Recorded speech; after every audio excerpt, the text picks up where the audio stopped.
My name is Mary Besterfield-Sacre. I'm the Associate Dean for Academic Affairs at the Swanson School of Engineering.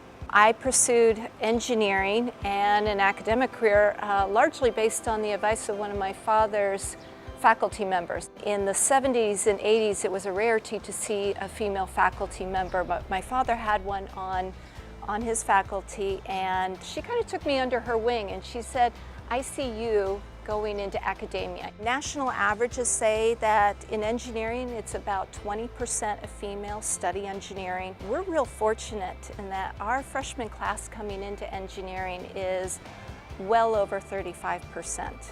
Our average overall in the Swanson School is getting close to hovering around 30%. Within each of our departments, some have higher, some have lower, so I'd like to see that kind of try to balance out, as well as bring in more female faculty into some of the departments that don't have as many. Leadership is a very tough concept for me to say that I follow any one particular model. As I've kind of progressed through my career, I've looked to people who have said very profound things that I've kept in my head and used those in terms of kind of how I want to lead with others. The founder of Facebook said, he likes to hire people with whom he would want to work for.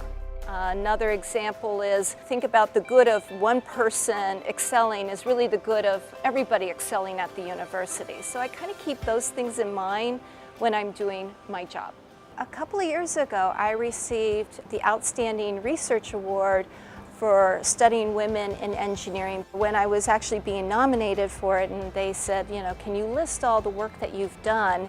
In some ways, I was doing this work and really didn't realize that I had kind of made a name for myself in doing research for women in engineering. It would be nice if we didn't have to talk about gender equity, that it was no longer an issue, that we were already there.